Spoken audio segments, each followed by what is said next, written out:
ফাআওহা ইলা আবদিহি মা আওহা।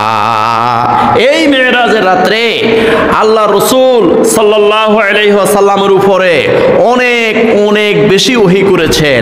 আল্লাহ সুবহানাহু ওয়া তাআলা রাসূলুল্লাহ সাল্লাল্লাহু আলাইহি ওয়াসাল্লামের সাথে অনেক অনেক কথা বলেছেন, অনেক অনেক অসংখ্য কথা বলেছেন।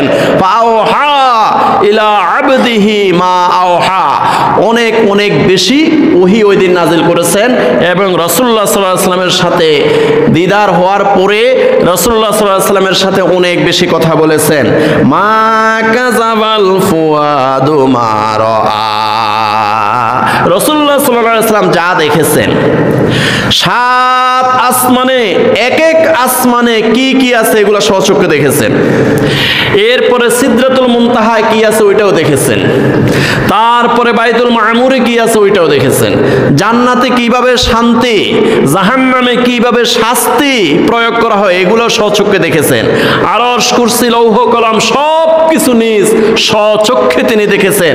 অতএব মা কাযাবাল ফুয়াদু মা রাআ, রাসূলুল্লাহ সাল্লাল্লাহু আলাইহি সাল্লাম স্বচক্ষে যা দেখেছেন এগুলো তো মিথ্যা প্রতিপন্ন করা যাবে না, উনি নিজ চোখে দেখেছেন। এমনিতে আমাদের দেশে একটা কথা আছে, শোনা কথায় দুনা দোষ, কিন্তু রাসূলুল্লাহ সাল্লাল্লাহু আলাইহি সাল্লাম তো স্বচক্ষে দেখেছে। উনি নিজ একদম স্বচক্ষে সাত আসমান, সিদরাতুল মুনতাহা, বাইতুল মামুর, জান্নাত, জাহান্নাম, আরশ, কুরসি, লৌহ কলম এগুলো স্বচক্ষে দেখেছেন। অতএব মা কাযাবাল ফুয়াদু মা রাআ, এই অন্তর মুহাম্মদ সাল্লাল্লাহু আলাইহি ওয়াসাল্লামের যে অন্তর, এই অন্তরটা তো মিথ্যা প্রতিপন্ন হতে পারে না, কারণ উনি স্বচক্ষে দেখে এসেছেন।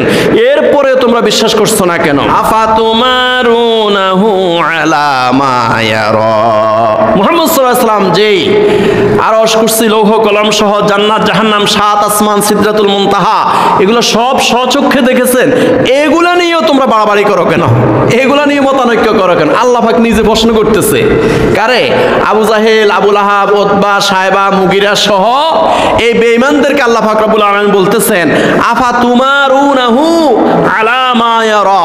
মুহাম্মদ সাল্লাল্লাহু আলাইহি ওয়াসাল্লাম মেরাজ করে এসে কাবা শরীফের পাশে দাঁড়িয়ে দাঁড়িয়ে স্বচক্ষে যা দেখেছেন সেই বর্ণনা করতেছেন। আর অথচ আফাতুমারুনাহু আলা মা ইয়ারা, মুহাম্মদ সাল্লাল্লাহু আলাইহি ওয়াসাল্লাম স্বচক্ষে দেখে এসে তোমাদের কাছে বর্ণনা করতেছেন, আর সেগুলো নিয়ে তোমরা বাকবিতণ্ডা করতেছো। আফাতুমারুনাহু আলা মা ইয়ারা, যে বিষয়গুলো মুহাম্মদ সাল্লাল্লাহু আলাইহি ওয়াসাল্লাম স্বচক্ষে দেখেছে এগুলো নিয়ে তোমরা বাড়াবাড়ি করো কেন? এগুলা কেন তোমরা অস্বীকার করতেছো? এগুলা নিয়ে তোমরা টানা হেঁচড়া করতেছো কেন?